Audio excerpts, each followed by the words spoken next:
اللهم صل على محمد وعلى آل محمد كما صليت على إبراهيم وعلى آل إبراهيم إنك حميد مجيد. اللهم بارك على محمد وعلى آل محمد كما باركت على إبراهيم وعلى آل إبراهيم إنك حميد مجيد. الحمد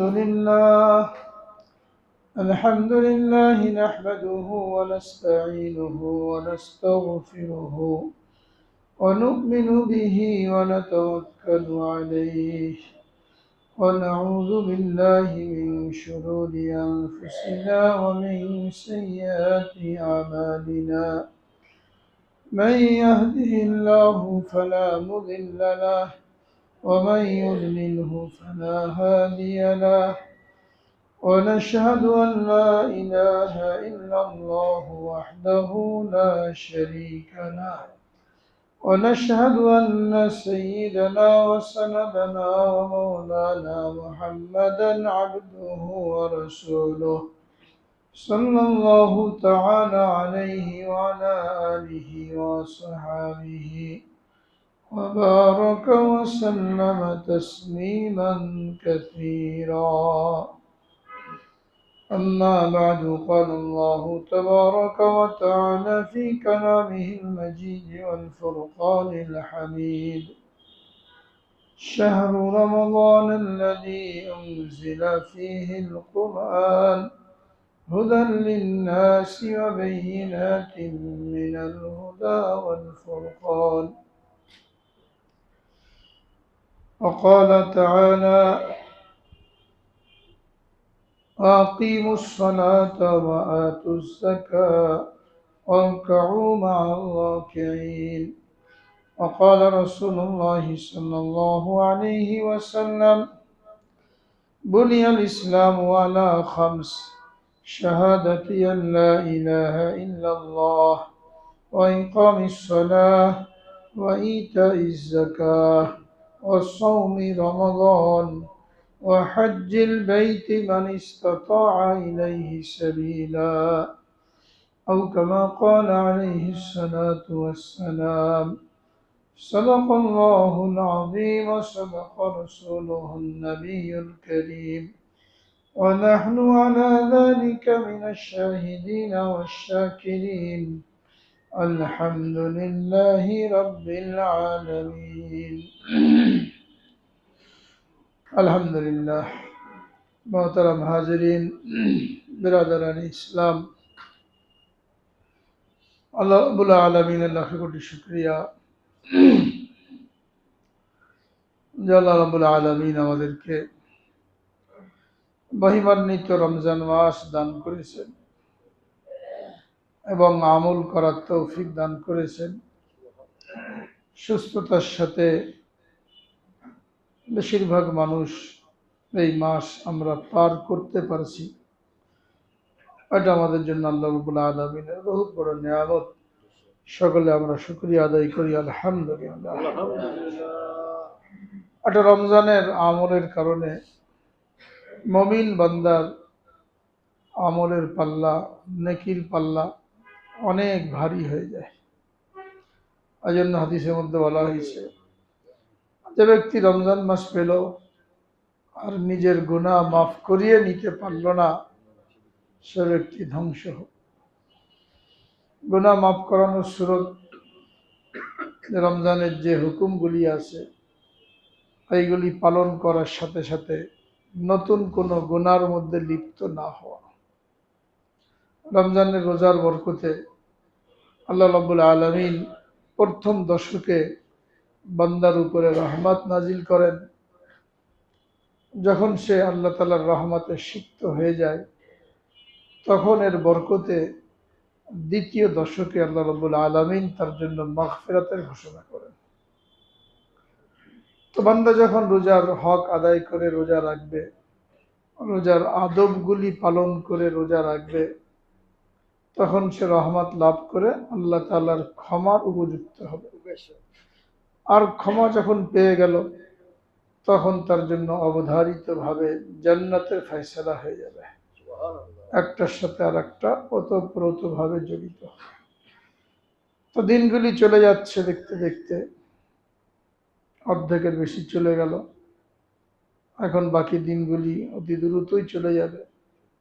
প্রতিদিন আমাদের হিসাব মেলানো দরকার যে কালকের তুলনায় আজকে আমার ইবাদতের পরিমাণ কতটুকু বৃদ্ধি পেল, তেলাওয়াতের পরিমাণ কতটুকু বৃদ্ধি পেল, দান সৎকার পরিমাণ কতটুকু বৃদ্ধি পেল। যদি আমরা দিন শেষে এটা পর্যালোচনা করি তো আমার ভুলগুলো শুধরানো সহজ। আর কোনো চিন্তাই করলাম না, যেভাবে যাচ্ছে এভাবে দিনগুলি চলে গেল, তাহলে আমলের মধ্যে কোনো তারাক্কি হবে না। প্রত্যেক দিন হিসাব মেলানো, আজকের দিনে কালকের তুলনায় আমার কোন ইবাদত কতটুকু বৃদ্ধি পেল।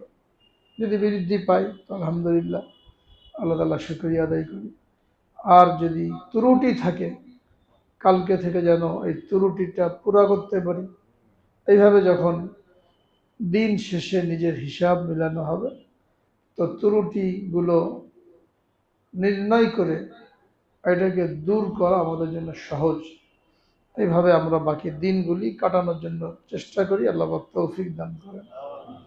রমজানে অনেকগুলি ইবাদত বিশেষভাবে পালনীয়, যেহেতু রমজানে প্রত্যেকটা ইবাদতের মর্যাদা বৃদ্ধি পায়। একটা ফরজকে 70টা ফরজের সমতুল্য করা হয়, একটা নফল এবং সুন্নতকে একটা ফরজের পরিমাণ ঘোষণা করা হয়েছে। অনুরূপভাবে দান সৎকার পরিমাণ এটা 700 গুণ পর্যন্ত বৃদ্ধি পায়। তো রমজান মাসের সাথে দান সৎকার, জাকাত ফিতরার বিশেষ সম্পর্ক আছে। রাসূল আকরাম সাল্লাল্লাহু আলাইহি সাল্লামের রমজানের আমলগুলি পর্যালোচনা করলে দেখা যায় যে রমজানে প্রত্যেকটা ইবাদত তিনি অধিক পরিমাণে করতেন। এমনকি দান সৎকার পরিমাণও বেড়ে যেত, তেলাওয়াতের পরিমাণও বেড়ে যেত। আল্লাহ তাআলার দিকে মনোযোগী হওয়া, খুশু খুজু পয়দা করা, বিনয় নম্রতা অবলম্বন করা, এটাও বৃদ্ধি পেত। বিশেষ করে শেষ দশকে একেবারেই বিছানায় পিঠ লাগাতেন না, রাত্রি জাগরণ করতেন। একা না, ঘরের লোকদেরকেও জাগিয়ে দিতেন। এবং হাদিসের মধ্যে বলা হয়েছে শেষ দশকে রাসূল আকরাম সাল্লাল্লাহু আলাইহি ওয়াসাল্লাম লুঙ্গি মজবুত করে বেঁধে নিতেন। লুঙ্গি মজবুত করে বেঁধে নিতেন মানে একটা কাজের জন্য তৈরি হলে মানুষ যেমন রেডি হয়ে যায়। তো শেষ 10 দিন সবে কদর তালাশ করতে হবে, ইতিকাফ করতে হবে, আল্লাহ পাকের সন্তুষ্টি অর্জন করতে হবে। এই জন্য যেভাবে প্রস্তুতি নেওয়া দরকার ওইভাবে প্রস্তুতি নিতেন। এটাকে ব্যক্ত করা হয়েছে যে তিনি মজবুতভাবে লুঙ্গি বেঁধে নিতেন। তো শেষ দশকও আমাদের কাছাকাছি চলে আসছে। আগামী মঙ্গলবার থেকে আমরা শেষ দশকে পদার্পণ করব, যে দশকের মধ্যে আল্লাহ রাব্বুল আলামিন শবে কদর রেখেছেন। শবে কদর তালাশ করার জন্য হাদিসের মধ্যে উৎসাহিত করা হয়েছে এবং বলা হয়েছে যে ব্যক্তি শবে কদরের কল্যাণ থেকে বঞ্চিত হয়ে গেল, সে সমস্ত রকমের কল্যাণ থেকে বঞ্চিত হয়ে গেল। একটা শবে কদর থেকে বঞ্চিত হওয়া মানে 83 বছর ইবাদত করার সওয়াব থেকে সে বঞ্চিত হয়ে গেল। আল্লাহ পাক আমাদের সকলকে শবে কদর নসিব করেন। তো রমজানের একটা বিশেষ আমল সদকা, ফিতির, জাকাত। যেহেতু দান সৎকার পরিমাণ এই মাসে বৃদ্ধি পায়, এই জন্য মানুষ সাধারণত রমজান মাসেই জাকাত দিয়ে থাকে। যদিও রমজানেই দেওয়া কোনো জরুরি না। জাকাতের জন্য জরুরি হলো যেদিন বছর পুরো হবে ওই দিন তাকে জাকাতের হিসাব করে জাকাত দিতে হবে। কারো যদি রমজান থেকে বছর শুরু হয় তাহলে রমজানে দেবে, কারোর যদি অন্য কোনো মাসে শুরু হয় ওই মাসেই দেবে, দেরি করা যাবে না, হিসাব অবশ্যই করতে হবে। আমরা যারা জাকাত দিই বেশিরভাগ মানুষই দেখা যায় যে জাকাতের নির্দিষ্ট কোনো তারিখ থাকে না, একটা মাস নির্দিষ্ট করেছে, অমুক মাসে আমি জাকাত দিই, কখনো এই মাসে দেই, কখনো ওই মাসে দেই। এইভাবে জাকাত দিলে জাকাত পুঙ্খানুপুঙ্খ আদায় হয় না। এই জন্য প্রত্যেকে আমরা জাকাত দেওয়ার জন্য যে কাজটা করতে হবে, একটা তারিখ, এবং সেটা আরবি তারিখ হতে হবে, ইংরেজি তারিখ হলে হবে না। ডিসেম্বর কিংবা জানুয়ারি এখানে আমরা হিসাব করলাম, এরকম করলে অনেক তারতম্য হয়ে যাবে। আরবি বছর 10 দিন আগে শেষ হয়, ইংরেজি বছর আরও 10 দিন বেশি হয়। তো এখন কেউ যদি ইংরেজি বছরে জাকাত হিসাব করে, আগামী বছরও ওই তারিখে হিসাব করলো, তো 10 দিন আগে তার বছর পুরা হয়ে গেছে। আর এই 10 দিনের মধ্যে একজন মানুষ লাখ লাখ টাকা, কোটি কোটি টাকার লেনদেন করে ফেলতে পারে। এই জন্য সকলে জাকাতের তারিখ নির্দিষ্ট করবে, আরবি তারিখ লিখে রাখবে যে আমার জাকাতের তারিখ হিসাব করা রমজানের 1 তারিখ কিংবা 10 তারিখ কিংবা 20 তারিখ কিংবা মহররমের 1 তারিখ, যার যেমন সুবিধা এটা হিসাব করে রাখবে। প্রত্যেক বছর ঠিক ওই দিন হিসাব করতে হবে। আগে থেকে হিসাব করে অসুবিধা নাই, কিন্তু ওই দিন তার কাছে কি আছে, এর আগের দিন যা কিছু থাকলো ওটা ধর্তব্য না। নির্দিষ্ট যে তারিখ সে ঠিক করেছিল, পহেলা রমজান কিংবা 10 রমজান, ওই দিন তার কাছে যা কিছু থাকবে এর উপরে জাকাত দিতে হবে। তবে জাকাত দেওয়ার জন্য দুটো শর্ত আছে। একটা হলো নিসাব পরিমাণ মাল হতে হবে, আর একটা হলো ওই মালের উপরে 1 বছর অতিবাহিত হতে হবে। নিসাব পরিমাণ মাল যদি না হয় তাহলে জাকাত ফরজ না। নিসাব পরিমাণ মাল হলো 52.5 ভরি রূপার যে দাম হয়, এই পরিমাণ স্বর্ণ, রূপা, নগদ টাকা, ব্যবসার মাল। এই চারটা হলো জাকাতের পণ্য। এই চারটা জিনিসের মধ্যে জাকাত দেওয়া লাগে। ব্যবসার মাল হিসাব করতে হবে, স্বর্ণের দাম হিসাব করতে হবে, রূপার দাম হিসাব করতে হবে, নগদ টাকা হিসাব করতে হবে। হিসাব করে তার কাছে যদি যেদিনই, বছরের যেদিনই তার কাছে 52.5 ভরি রূপার সমতুল্য অর্থ জমা হয়ে গেল, ওই দিন থেকেই 1 বছর পার করতে হবে। পরের বছর ঠিক ওই তারিখে যদি তার কাছে এই নিসাব পরিমাণ মাল বহাল থাকে, চাই বছরের মাঝখানে কমে যাক, এতে কোনো অসুবিধা নাই, জাকাত মাফ হবে না। শুরু এবং শেষ এই 2 দিন তার কাছে মাল থাকতে হবে। বর্তমানে জাকাতের নিসাব হলো 2,30,000 টাকা। 52.5 ভরি রূপার দাম, রূপার ভরি হলো 4,500 টাকা বর্তমানে। এই হিসাবে 52.5 ভরি রূপার দাম হলো 2,30,000 টাকা। গত বছর কম ছিল, এবছর অনেকের উপরে জাকাত আসবে না, আবার অনেকের উপরে ডবল জাকাত আসবে। অনেকের উপরে জাকাত আসবে না, আগে ছিল 1,10,000 টাকা গত বছর, এই বছর এটা বৃদ্ধি পেয়ে 2,30,000 টাকা হয়েছে রূপার দাম বাড়ার কারণে। তো কারো কাছে যদি 2,30,000 টাকা থাকে আর 1 বছর পুরা হয়ে যায়, তো যেদিন সে জাকাত হিসাব করার তারিখ, ওই দিন হিসাব করে দেখবে যে আমার সোনা, রূপা, নগদ টাকা, ব্যবসার মাল মিলে 2,30,000 টাকা পরিমাণ সম্পদ আছে কিনা। যদি থাকে তো দেওয়া যেটা সবসময় 2.5%, 1 লাখ থাকলে 2,500 টাকা দিতে হবে, যে কোনো মালই থাকুক। এইভাবে তাকে জাকাত দিতে। দুটো জিনিস হলো, একটা হলো নিসাব পরিমাণ মাল হতে হবে, নিসাব পরিমাণ মালের পরিমাণ হলো 2,30,000 টাকা। আর একটা হলো তার উপরে 1 বছর অতিবাহিত হতে হবে এবং নির্দিষ্ট তারিখে হিসাব করতে হবে। যেমন পহেলা রমজান 2,30,000 টাকা ছিল বা বেশি ছিল, এর বেশি ছিল, আগামী বছর ঠিক পহেলা রমজানেই সে এই এটা হিসাব করবে। যদি পহেলা রমজানে হিসাব না করে, রমজানের 10 তারিখে হিসাব করলো, 1 তারিখে হিসাব করে নাই, তো ওই 10 দিনে তার হাত থেকে লাখ লাখ টাকা চলে যেতে পারে। দেখা যায় পহেলা রমজান তার কাছে 1 কোটি টাকা ছিল, ওই দিন তাকে 1 কোটি টাকার জাকাত দিতে হতো। ওই দিন হিসাব না করে সে 10 তারিখে হিসাব করলো, আর এর মধ্যে সে একটা ফ্ল্যাট কিনে ফেলেছে 70 লাখ টাকা দিয়ে। তো মনে করলো আমার কাছে 70 লাখ টাকা নাই, 30 লাখ টাকা আছে, 30 লাখ টাকা জাকাত দিল, তো জাকাত আদায় হবে? পহেলা রমজানেই তার উপরে 1 কোটি টাকার জাকাত ফরজ হয়ে গেছে। এখন মাঝখানে সেটা ফ্ল্যাট কিনে টাকা কমিয়ে 10 তারিখে হিসাব করলো, খুশি হয়ে গেল মনে মনে যে 70 লাখ টাকা জাকাত দেওয়া লাগলো না। হবে এটা? এটা হবে না। ওই 1 তারিখে যে পরিমাণ টাকা থাকবে ওইটার হিসাব করতে হবে। এটা আমরা অনেকেই জানি না, বা এটা আমরা গুরুত্বের সাথে বিবেচনা করি না। যার কারণে এই অনেক টাকা আমাদের জাকাত অনাদায়ী থেকে যায়। জাকাত না দিলে কি হবে? যদি কেউ ফাঁকি দেয়, জাকাত না দেয়, তো জাকাত না দিলে ক্ষতিকর। টাকা জমা করে রাখলাম, আল্লাহ রাব্বুল আলামিন কোরআনে পাকের মধ্যে ইরশাদ করেন, আল্লাযীনা ইয়াকনিজুনা আয-যাহাবা ওয়াল ফিদ্দা ওয়া লা ইউনফিকুনাহা ফী সাবিলিল্লাহি ফাবাশশিরহুম বিআযাবিন আলীম। যারা স্বর্ণ রূপা জমা করে রাখে আর তার জাকাত আদায় করে না, আপনি তাদেরকে যন্ত্রণাদায়ক শাস্তি সুসংবাদ দিন। ইয়াউমা আলাইহা ইয়াউমা ইউহমা আলান নার, কিয়ামতে এই সোনা রূপা অর্থ এগুলোকে আগুনে উত্তপ্ত করা হবে, লোহা যেমন আগুনে উত্তপ্ত করা হয়। এরপরে যে জাকাত আদায় করে নাই তার বুকে, পিঠে, গালে এই দিয়ে ছেঁকা দেওয়া হবে, দাগ দেওয়া হবে। লোহা গরম করে যেমন শরীরে দাগ দিলে কি কষ্টটা হয়, তার চাইতে বেশি কষ্ট ওই সোনা রূপা গরম করে তার কপালে, গালে দাগ দেওয়া হবে। হাদিসের মধ্যে আসছে, যে ব্যক্তি জাকাত দেয় না, কিয়ামতের দিন তার এই ধন সম্পদকে একটা বিষাক্ত সাপের আকৃতিতে বানিয়ে তার গলায় ঝুলিয়ে দেওয়া হবে, যে সাপের দুইটা মুখ থাকবে।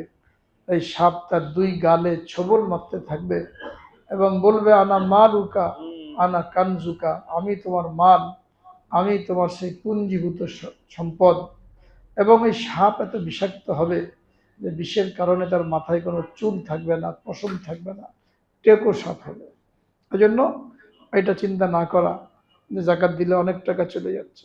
জাকাত হলো মালের ময়লা, ময়লা যদি থাকে তাহলে আসল জিনিসকেও নষ্ট করে ফেলে। অনুরূপভাবে জাকাত যদি আদায় না করা হয় তাহলে আসল মাল এটাও কলুষিত হয়ে যাবে। ওই মালের মধ্যে কোনো বরকত হবে না, চুরি হবে, ছিনতাই হবে, ডাকাতি হবে, মামলা মোকদ্দমায় চলে যাবে, অথবা চিকিৎসার জন্য লাখ লাখ টাকা চলে যাবে। 10,000 টাকা, 20,000 টাকা মহব্বতে জাকাত আদায় করলো না, তো চিকিৎসার মধ্যে তার হাজার হাজার টাকা চলে যেতে পারে। এই জন্য পুঙ্খানুপুঙ্খ হিসাব করে যা আসবে। একজনের 1 কোটি টাকা আছে, 2.5 লাখ টাকা জাকাত দেওয়া লাগে, সে চিন্তা করতে পারে 2.5 লাখ টাকা, একটা গরিব মানুষ তো সারা বছর কামাইও করতে পারে না, আমি 2.5 লাখ টাকা দিয়ে দেবো। কিন্তু চিন্তা করতে হবে, এই 2.5 লাখ টাকা দিয়ে আমার বাকি 97.5 লাখ টাকা, এটাকে আমি পাক সাফ করে ফেললাম, 2.5 লাখ গেছে যাক, কিন্তু আমার 97 লাখ রয়ে গেছে, এর মধ্যে তো আল্লাহ তাআলা বরকত দেবেন। এটা চিন্তা করে মনকে প্রফুল্ল করা, এটা মনে না করা যে এতগুলো টাকা আমার চলে গেল। এই জন্য হিসাব করতে হবে। যদি কারো হিসাব করতে কষ্ট হয়, কোনো আলেমের কাছে যাবেন, আপনার কি কি সম্পদ আছে এটা পেশ করবেন, উনি হিসাব করে বলে দেবে। তো জাকাতযোগ্য মাল হলো 4টা: সোনা রূপা, নগদ টাকা, ব্যবসার মাল, ঋণ ইত্যাদি বাদ দিয়ে। সুতরাং কারো কাছে যদি 4টা মিলে, অথবা 3টা মিলে, অথবা 2টো মিলে, অথবা একটাই 2,30,000 টাকা পরিমাণ হয়, তাহলে তার উপরে জাকাত ফরজ। কারো কাছে স্বর্ণ আছে 1 ভরি, 10,000 টাকার নগদ আছে, তার উপরে জাকাত ফরজ হবে। যেহেতু বর্তমানে জাকাতের নেশাব হলো 2,30,000 টাকা। তাদের কাছে স্বর্ণ আছে, স্বর্ণের দামটা জেনে রাখতে হবে। আর হলো কিনতে গেলে এক দাম, বিক্রি করতে গেলে আর এক দাম। তো আপনি বিক্রি করতে গেলে যে দাম পাবেন ওই দামের উপরে জাকাত আসবে। যেমন 22 ক্যারেটের স্বর্ণ 2,70,000 টাকা কিনতে গেলে, বিক্রি করতে গেলে 22 ক্যারেটের স্বর্ণের দাম হলো বর্তমানে 2,20,000 টাকা। তো যাদের কাছে 22 ক্যারেটের স্বর্ণ আছে তারা 2,20,000 হিসাব করবে। 21 ক্যারেট স্বর্ণের দাম বিক্রি করতে গেলে 2,10,000 টাকা। 18 ক্যারেট স্বর্ণের দাম বিক্রি করতে গেলে 1,80,000 টাকা। আর সনাতন যেটা আছে এটা বিক্রি করতে গেলে 1,50,000 টাকা। সুতরাং যার কাছে যে পরিমাণ স্বর্ণ আছে এটা হিসাব করে বের করতে হবে। মা বোনদের মধ্যে একটা ভুল ধারণা আছে, 2টো ভুল ধারণা। 1 নম্বর, তারা মনে করে যে 7.5 ভরি না হলে জাকাত দেওয়া লাগে না। কারো কাছে 5 ভরি আছে, কারো কাছে 6 ভরি আছে, অনেক খুব খুশি যে আমার তো 7.5 ভরি নাই, তো বছরকে বছর জাকাত দেয় না, স্বামীও জিজ্ঞেস করে না, তাকে মশলাও বলে না। এখানে 7.5 ভরি কখন হতে হবে? যদি শুধুমাত্র স্বর্ণ থাকে তখন এর জাকাত ফরজ হওয়ার জন্য 7.5 ভরি হতে হবে। কিন্তু স্বর্ণের সাথে যদি টাকা থাকে কিংবা রূপা থাকে কিংবা ব্যবসার মাল থাকে, তখন আর 7.5 ভরির হিসাব না, তখন ওই 2,30,000 টাকার হিসাব, 52.5 ভরি রূপার হিসাব। এটা গরিবের উপকারের জন্য করা হয়েছে। সুতরাং কোনো মহিলার কাছে যদি 1.5 ভরি স্বর্ণ থাকে আর 10 টাকা নগদ থাকে বা 5 টাকা নগদ থাকে, ওই মহিলার উপরে জাকাত ফরজ। কোনো মহিলার কাছে 1.5 ভরি স্বর্ণ আছে, 1.5 ভরি স্বর্ণ বিক্রি করতে গেলে তার দাম 3 লাখ টাকার উপরে, এবং 5 টাকা নগদ থাকার কারণে, 10 টাকা নগদ থাকার কারণে এখন আর 7.5 ভরির হিসাব না, এখন হিসাব হলো 52.5 ভরির। সুতরাং যদি নগদ টাকাও না থাকে, রূপাও না থাকে, তখন 7.5 ভরি জাকাত দেবে। কিন্তু সাধারণত 7.5 ভরি তো কমই থাকে, 3-4 ভরি থাকে, আর সাথে রূপারও অলঙ্কার থাকে। একটা রূপার আংটি আছে, এক মহিলার কাছে 1.5 ভরি স্বর্ণ আছে, একটা রূপার আংটি আছে, তাই সে 4 আনা হোক 2 আনা হোক, এই রূপা থাকার কারণে এখন তার ওই স্বর্ণের দাম বের করতে হবে। স্বর্ণের দাম বের করে 2,30,000 টাকা হয়ে গেলে জাকাত দিতে হবে। তো 1.5 ভরি স্বর্ণ আর 4 আনা রূপার আংটি, এটা কত হয়? 3 লাখ টাকা হয়ে যাচ্ছে। বা 1 ভরি 2 আনা 3 আনা সোনা আছে, এখানে 2,30,000 টাকা হয়ে যায়, এদেরকে জাকাত দিতে হবে। তো এই মশলাটা আমরা বাড়িতে যে মা বোনদেরকে ভালো করে বুঝিয়ে দেবো, তাদের কি পরিমাণ স্বর্ণ আছে, সাথে নগদ টাকা কত আছে, এ থেকে হিসাব বের করে জাকাত দেওয়ার জন্য উদ্বুদ্ধ করতে হবে। অনেক সময় মহিলাদের নগদ টাকা থাকে না। এক মহিলা 3 ভরি স্বর্ণ আছে, 6 লাখ টাকা দাম, 15,000 টাকা তার উপরে জাকাত ফরজ হবে। এখন তার তো টাকাই নাই, কি করবে তাহলে? এখন তো স্বামীর জন্য উচিত তাকে সাহায্য করা, গুনাহ থেকে বাঁচানোর জন্য স্বামী তাকে দিয়ে দিক জাকাত আদায় করার জন্য, অথবা সামনে কিছু বিক্রি করুক। কিন্তু এই কথা বললে হবে না যে আমার তো নগদ টাকা নাই, আমি কীভাবে দেবো। স্বামী তাকে সাহায্য করবে জাহান্নাম থেকে বাঁচানোর জন্য, আল্লাহর আযাব থেকে বাঁচানোর জন্য তাকে সাহায্য করবে, কোনো নিষেধ নাই। আর একজনে দিলে হয়ে যাবে। ছেলে দিতে পারে, ছেলে যদি কামাই করে তার মার জন্য দিয়ে দিই। আর একটা ভুল ধারণা, মহিলারা মনে করে যে স্বর্ণটা ব্যবহার করার জন্য ওর উপরে জাকাত দিতে হবে না, যেটা ব্যবহারের জন্য না, ব্যাংকের লকারে আছে, এর উপরে জাকাত দিতে হবে। এটাও ভুল ধারণা। স্বর্ণ মালিকানায় থাকলেই, যে কোনোভাবেই থাকুক, ব্যবহার করুক, কারো কাছে বন্ধক রাখুক, ব্যাংকের লকারে রাখুক, মালিকানায় থাকলেই ওর জাকাত দিতে হবে। ব্যবহারযোগ্য হওয়া বা না হওয়া এটা কোনো জরুরি না। সব রকমের স্বর্ণের উপরে কী করতে হবে? জাকাত দিতে হবে। এই মশলাটাও মা বোনদেরকে ভেঙে দিতে হবে। আমরা পুরুষরা ঘরে যে এই মশলাটা ভালো করে আলোচনা করব। তাহলে কোনো মহিলার কাছে যদি 1 ভরি স্বর্ণ থাকে, 10,000 টাকা নগদ থাকে, তার উপরে জাকাত ফরজ। কারো কাছে 1.5 ভরি স্বর্ণ আছে, 10 টাকা নগদ আছে, টাকার পরিমাণ যাই হোক, 1 টাকা 5 টাকা 10 টাকা, এজন্য কোনো মহিলা যদি এমন হয় সে জাকাত দিতে চায় না, তার নগদ টাকা নাই, 1.5 ভরি স্বর্ণ আছে, তাহলে যেদিন তার জাকাত হিসাব করার তারিখ, এর আগের দিন সব টাকা খরচ করে ফেলবে। ওই তারিখে কোনো টাকা রাখবে না নিজের কাছে, যেহেতু তার কাছে টাকা নাই, কি করবে? ধার করতে হবে।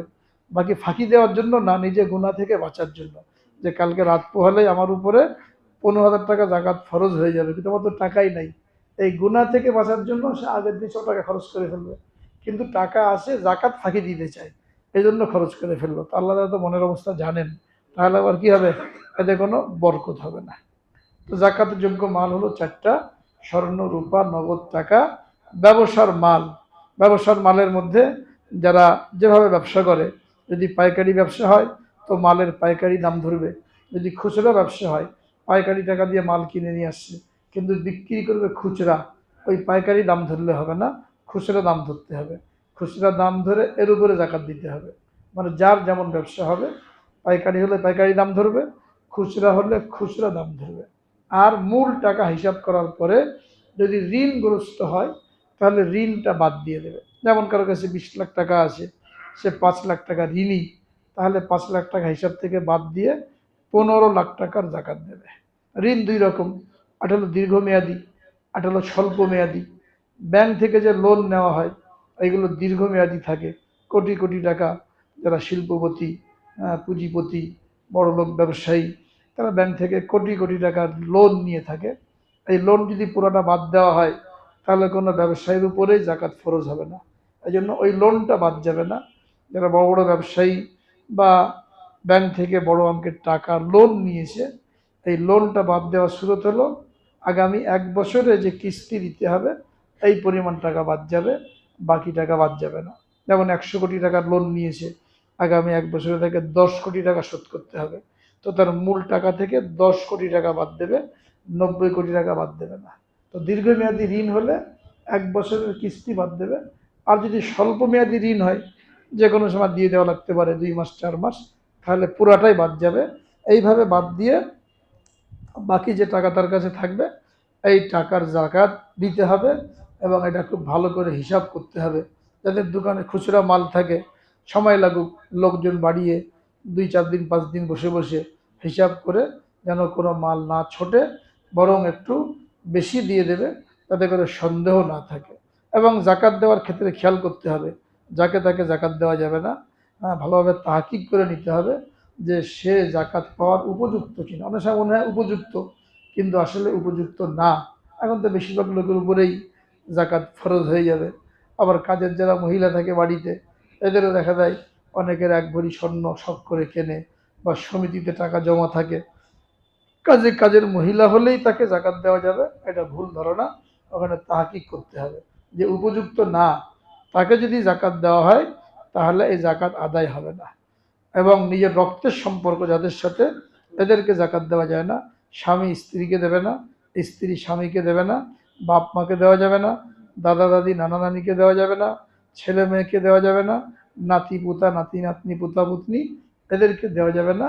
তাদের সাথে নিজের সম্পর্ক উপরের দিকে কিংবা নিচের দিকে, এর বাইরে ভাইকে দিতে পারবে, বোনকে দিতে পারবে, ভাগ্নে ভাগ্নিকে দিতে পারবে, মেয়েকে দিতে পারবে না, কিন্তু জামাইকে দিতে পারবে, চাচাকে দিতে পারবে, মামাকে দিতে পারবে। এটা মূল নীতি সহজ। আমি যার থেকে আসছি, আমার থেকে যারা আসছে, দাদা নানা যার থেকে আমি আসছি, আমার থেকে যারা আসছে, ছেলে পুতা নাতি, এদেরকে দেওয়া যাবে না, যাকে উসুল এবং ফুরু বলা হয় আরবিতে। এই উসুল ফুরু ছাড়া বাকি যত রকমের আত্মীয় আছে এদেরকে দেওয়া যাবে। যাদেরকে জাকাত দেওয়া হবে, এটা মনে করা যাবে না যে আমি জাকাত দিয়ে তাকে অনুগ্রহ করলাম, এহসান করলাম। বরং মনে করতে হবে সে আমার জাকাতটা নিয়ে আমার উপরে অনুগ্রহ করেছে। যদি জাকাত নেওয়ার লোক না থাকতো, তাহলে আমি এই টাকাটা কোথায় দিতাম? কিয়ামতের আগে যেরকম হবে, আল্লাহ তাআলা তো বরকত দেবেন, যে জাকাত নেওয়ার মতো লোক থাকবে না। মানুষের জাকাতের টাকা নিয়ে সারাদিন রাস্তায় ঘুরবে, কোনো লোক পাবে না, পরে এক ফাঁকে রাস্তায় ফেলে দিয়ে চলে আসবে। এরকম হলে আমার এই টাকাটা কি কাজে লাগতো? আল্লাহ পাক মেহেরবানি করেছেন যে গরিবের কারণে আমার এই টাকাটাকে পরিশুদ্ধ করে দিয়েছেন, এবং জাকাত আদায়ের মতন একটা ফরজ থেকে সবকদুশ হওয়ার আমাকে তৌফিক দিয়েছেন। এই জন্য কখনোই মনে করবো না যে আমি গরিবকে এহসান করলাম। এবং দেওয়ার মধ্যে একটু ভালো দেওয়ার চেষ্টা করব। অনেকে শাড়ি লুঙ্গি দেয় জাকাত হিসাবে, বাজারে যে তালাশ করে জাকাতের শাড়ি আছে কিনা, জাকাতের লুঙ্গি আছে কিনা। এই জাকাতের শাড়ি, জাকাতের লুঙ্গি, এই নাম দিয়ে কেনা, এই নাম দিয়ে তৈরি করা, এটা একটা গরিবকে অবমাননা করা। আপনারা শাড়ি দেবেন, 200 টাকা দেবেন, শাড়ি দিলেন, 2 দিন পরে গামছা হয়ে গেল, তো কী লাভ হলো?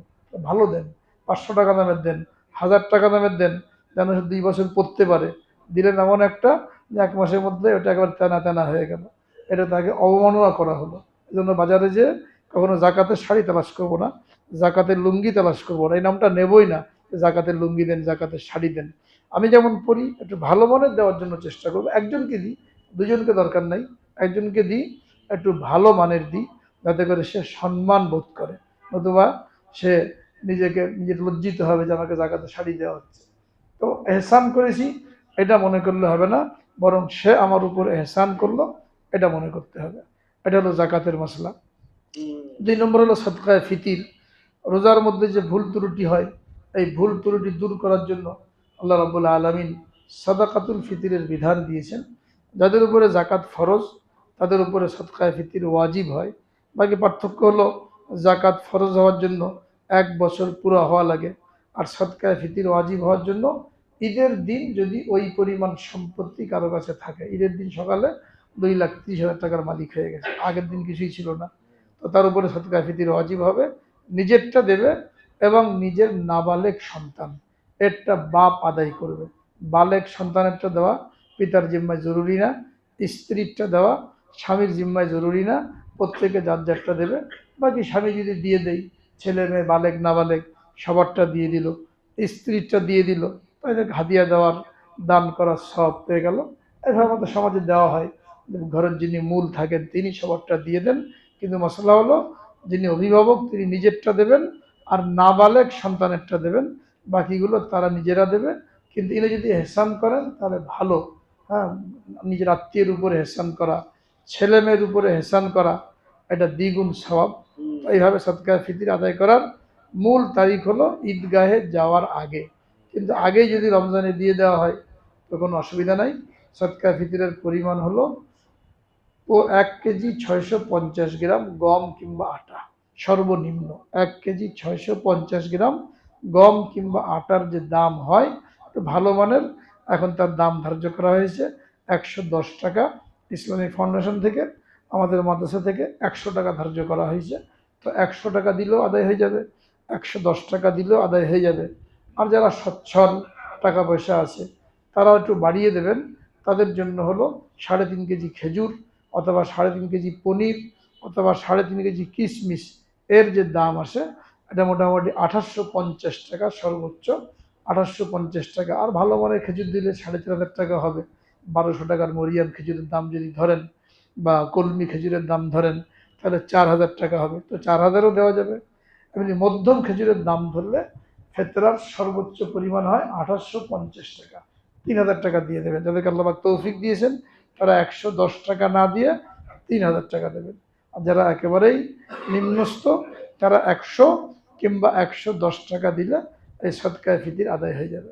একটা ভুল কথা আমাদের সমাজে প্রচলন ঘটানো হয়েছে, এবং কিছু লোক যারা নিজেদেরকে হাদিস মানার দাবি করে কারো কাছে পড়ে না, এই সমস্ত লোক তারা বলে সদকায়ে ফিতরের মধ্যে ওই খেজুর কিংবা গম কিংবা আটা দিতে হবে, আপনি টাকা দিলেন তো সদকায়ে ফিতর আদায় হলো না।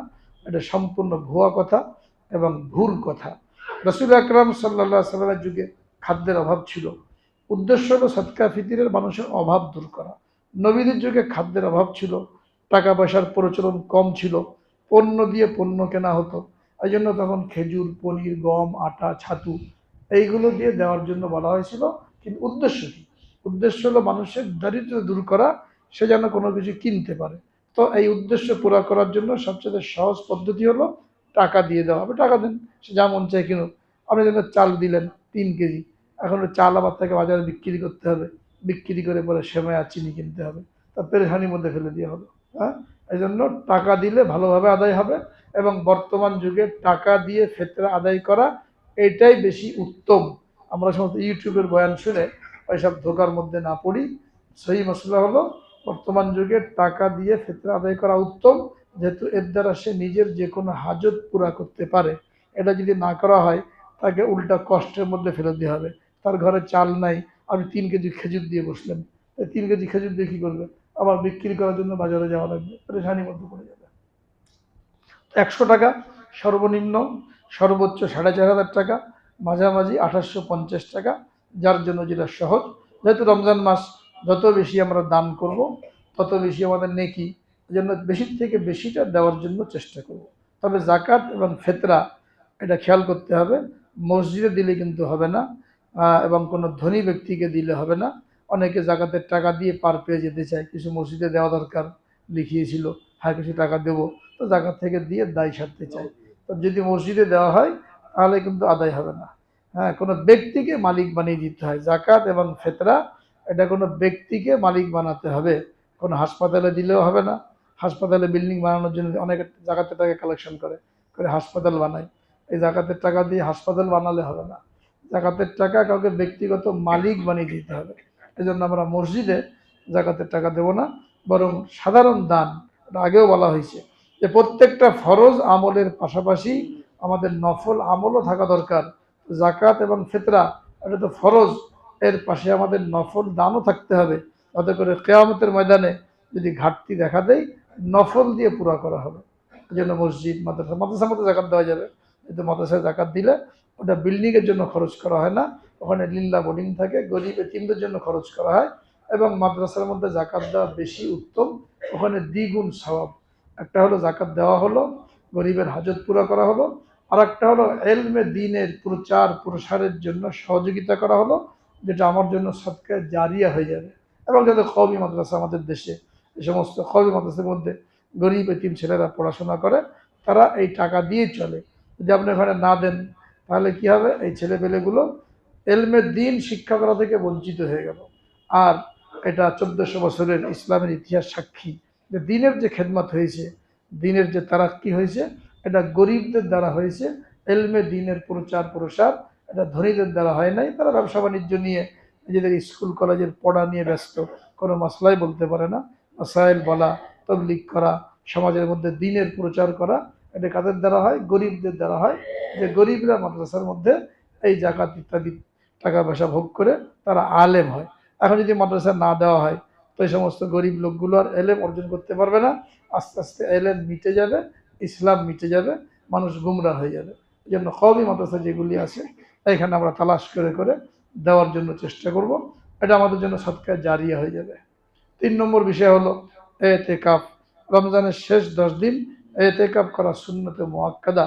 রাসূল আকরাম সাল্লাল্লাহু আলাইহি সাল্লাম যখন থেকে রোজা ফরজ হয়েছে তখন থেকে এতেকাফ করেছেন, এতেকাফ পরিত্যাগ করেন না। অন্যান্য আমল কখনো করেছেন, কখনো ছেড়ে দিয়েছেন, কিন্তু এতেকাফের আমল কখনো পরিত্যাগ করেন নাই।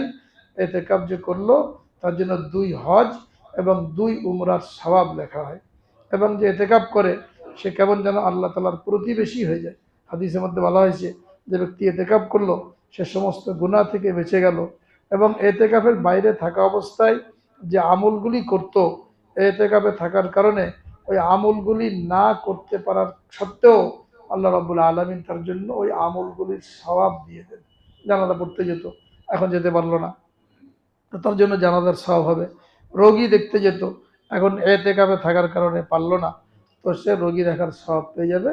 এবং আমি যে দুনিয়া থেকে চলে যাব, আমি যাওয়ার পরেও আমার সংসার, আমার ব্যবসা বাণিজ্য সব ঠিকঠাক মতন চলবে, এর একটা প্রস্তুতি, একটা রিহার্সাল কিসের মাধ্যমে? এই এতেকাফের মাধ্যমে হয়। এই জন্য এতেকাফ করার জন্য চেষ্টা করা। 20 তারিখ, রমজানের 20 তারিখ বেলা ডুবার আগেই মসজিদে ঢুকতে হবে।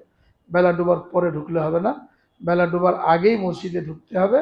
এবং 30 তারিখ বা 29 তারিখ চাঁদ দেখার খবর পাওয়া গেলে এরপরে মসজিদ থেকে বেরোতে হবে। এই 10 দিন এতেকাফ করা সুন্নতে মুআক্কাদা। প্রত্যেক মসজিদে এতেকাফকারী থাকতে হবে। যদি একজনও এতেকাফ না করে তাহলে পুরা এলাকার লোক এই আমলটা ছেড়ে দেওয়ার কারণে গুনাহগার হবে। আর যদি একজনও আদায় করে তাহলে সকলের পক্ষ থেকে আদায় হয়ে যাবে। এই জন্য আমরা এতেকাফ করার জন্য চেষ্টা করব। তাদের গ্রামে বাড়ি, গ্রামে মসজিদ আছে, ওখানে এতেকাফ করা হয় না, সেখানে আমরা খবর নেব এবং ইমাম সাহেবের সাথে আলাপ করে ব্যবস্থা করে দেবো যেন ওই সব মসজিদেও এতেকাফ করানেওয়ালা থাকে। আমাদের এই মসজিদে প্রত্যেক বছর ব্যবস্থা থাকে, 10-15 জন এতেকাফে বসেন। এখানে আলাদা লোক থাকে খানা পিনা রান্না করার জন্য, টাকা দেওয়া লাগে, যে পরিমাণ খরচ হয়। তো যারা এখানে এতেকাফে বসতে চাই, আমরা জুমার পরে এখানে খাতা আছে, খাতার মধ্যে নাম, ঠিকানা, মোবাইল নম্বর লিখে দিয়ে যাব। এবং 20 তারিখ অর্থাৎ আগামী সোমবার, আগামী মঙ্গলবার, বুধবার 21 রোজা, আগামী মঙ্গলবার বেলা ডুবার আগেই বেডিংপত্র সহ মসজিদে প্রবেশ করতে হবে। 3টা আমলের কথা বলা হলো, জাকাত, ফিতরা এবং এতেকাফ। এর বাইরে আরও খুঁটিনাটি মশলা আছে, যদি কারো জানার প্রয়োজন হয় পরে যোগাযোগ করে জেনে নেবেন। আল্লাহ পাক আমল করার তৌফিক দান করেন। আমাদের এই মসজিদে আগেও বলা হয়েছিল রমজানের কাজ করা হয়েছে, 4-5 লাখ মতন খরচ হয়েছে। তো কিছু টাকা উঠেছে, পুরো টাকা ওঠে নাই। দান সৎকা করা, 700 গুণ নেকি অর্জন করা, এটা এখনই সময়। আমরা মুক্ত হস্তে এই মসজিদ কর্তৃপক্ষকে ঋণ থেকে মুক্ত করার জন্য এবং মসজিদের এই কাজ যেন আমার জন্য সৎকা জারিয়া হয়ে যায়, এই জন্য চেষ্টা করে সকলে আমরা আমাদের দানের হাতকে প্রসারিত করব এবং বেশি থেকে বেশি আমরা এখানে সৎকা জারিয়ার মধ্যে অংশ নেওয়ার জন্য চেষ্টা করব। আল্লাহ পাক সকলকে তৌফিক দান করেন। আখিরু দাওয়ানা আলহামদুলিল্লাহি রাব্বিল আলামিন।